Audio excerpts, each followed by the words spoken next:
I am the Philosophical Bachelor, and today I want to talk about localism as opposed to globalism.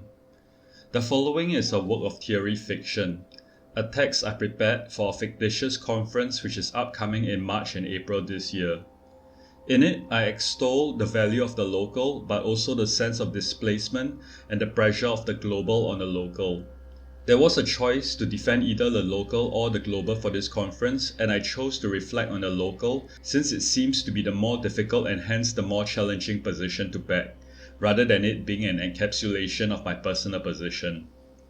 The reality is that the local and the global are not hostile oppositions, or at least need not be, but a reflection on the specificities of each can make clear that there is value in the local or the global that may be exclusive to either position. Memorandum tabled by the Sovereign Nation of Localism for the consideration of the Congress. The local as epicentre. While the local alludes to a place, it does not just cover the plane of the land we stand on, but the verticals we belong to, beginning with the embodied self, which is each and everyone's ground zero. The local is indubitable the way the Cartesian cogito is indubitable, since to even be a self, we have to already be local. This zeroth point of the self is the phenomenal point of departure from which our being experiences the exteriority of the world and the interiority of ourselves. It is the quintessential point of reference where the epistemically naive, such as babies and young children, orientate every object outside of themselves.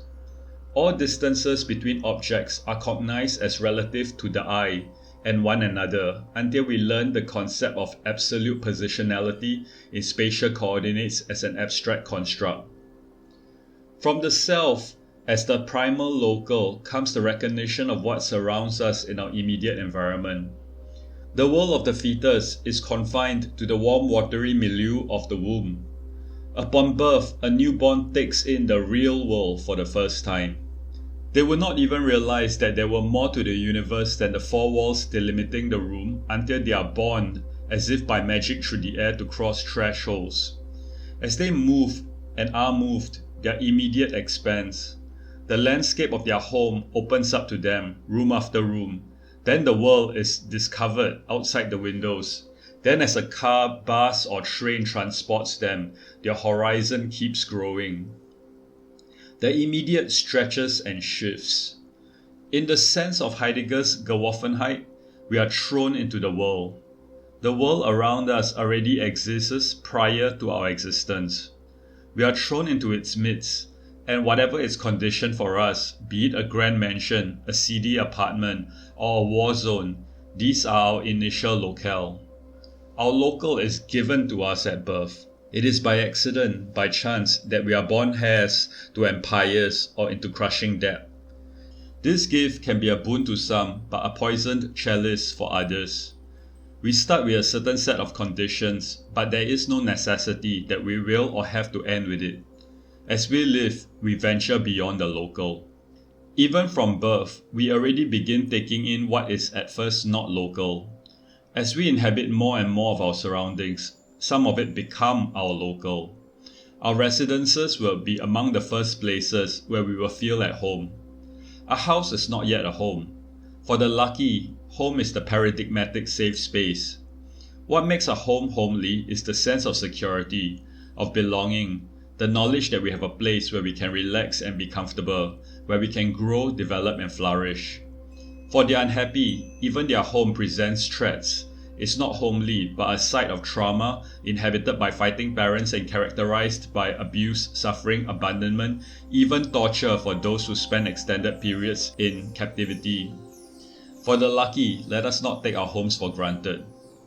We may even be so lucky as to extend our security to outside the front doors of our home. We might be able to step out and see friendly neighbors, play on the lawns, and even be welcomed to the homes of others. Our local expands. But even if the faces are hostile, even if there are no watered lawns with rose bushes but exhaust spewing traffic, it still remains the local since we encounter it daily. Warm and inviting, or threatening and smelly, the local is simply our environs. The local is contingent, from our genetic lottery of our bodies, which may be healthy or sickly, to our homes and our neighborhoods, which may be cozy or scary. Conventionally, the local scales up all the way to the boundaries of our country, after which it is no longer local but abroad, overseas, foreign, where you are no longer a citizen but an alien. This notion of sovereign nations may seem almost natural today, but once again it is contingent. The Treaties of Westphalia, signed in 1648, for better or for worse, gave humankind the idea of national self-determination. To cross borders today, we need documents, passports, visas, and permits. We may be denied entry, be deported, and are not granted the protection of the foreign countries to the extent that its nationals may enjoy, for instance, coverage under their social welfare programs, the right to vote for political leadership, asset ownership such as land and housing, or the right to work there. On the other hand, there are some today who consider themselves global citizens, who are welcome to cross borders and live abroad for extended periods. Others may not be so welcomed. The exiled, the tired, poor, huddled masses yearning to breathe free, the wretched refuse, but they come anyway. Some of these migrants may even later consider these elected countries, and not the land of their births, as home. The local is to this extent changeable, though often at great cost and subject to the possibility of refusal by the host.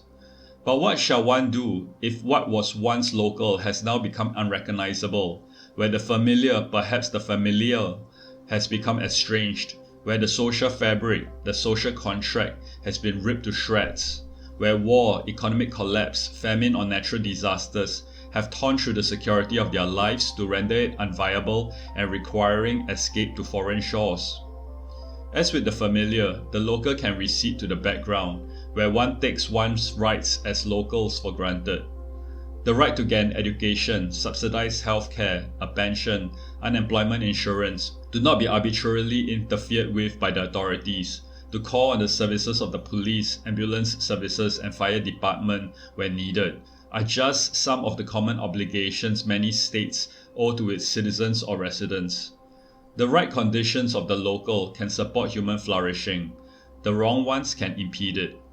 Poverty, corruption, bad sanitation, poor healthcare standards, guns in schools, racist, sexist, ageist or ableist policies, to name a few, can prevent one from reaching one's full potential. Some of what is local can be worth preserving. Traditions, cultural offerings, artistic heritage such as music, art, literature, architecture, language and ways of life are just some of the good that brings the local into the foreground, making it something worth loving and hence worth defending. Oppressive practices. Each may have its defenders, but commonly cited ones include female circumcision, child marriages, caste systems, forced conscription and societal conformity. In one's local, one's society may foster hate, indignation, defiance and protest. Not all that is local is necessarily good, but they remain features of your local until you force a change by exchanging that local for another locality through migration or remaining, and to paraphrase what is often attributed to Gandhi, be the change you want to see in our world. What is opposed to the local is not the global but the foreign. The state of being displaced from one's country does not make one a global citizen, but instead makes one a person who can now regard nowhere as home. It is a sense of loss so profound that the authors of the Universal Declaration of Human Rights thought it necessary to protect the right to a nationality. However, the local is part of the global de jure as matter of geography, but also de facto as a matter of how global matters impact local conditions. International trade and capital flows, floating currencies, global markets, foreign aid, foreign investments in and outbound, migration, telecommunications and international media in the form of news and entertainment, and fashion play a role in the economic, social and personal lives of locals. Many locals living in cities at the crossroads of global financial and information flows, such as Singapore or Brussels, Hong Kong, Dubai, New York, Geneva and London, may possess cosmopolitan mindsets. To be local does not mean having to be provincial or parochial. Global issues such as climate change and refugees are global because they cannot be solved by individual countries unilaterally but require multilateral cooperation between governments.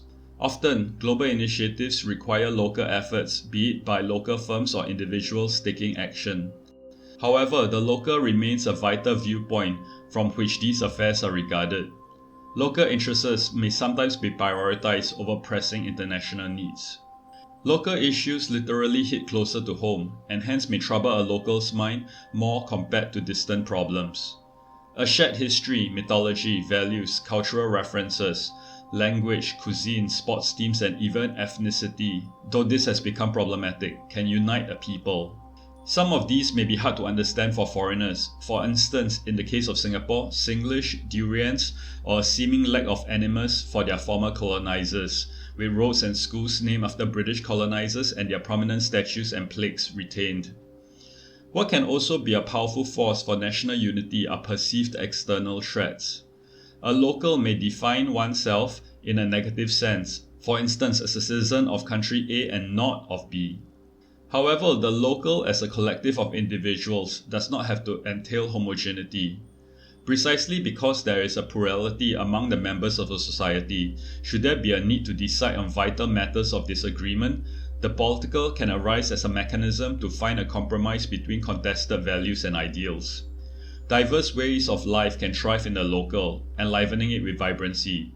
Mutual respect and tolerance can be values embedded into the psyche of the nation. The converse may also happen, where illiberal outlooks and intolerance for difference lead to the unjust oppression of the deviant. Because the local is our local, the challenge will be for its people to make it the best place for all locals to not merely live, but to thrive in, preserving what is precious in their local practices while retaining an openness to what is outside of the local. Thank you.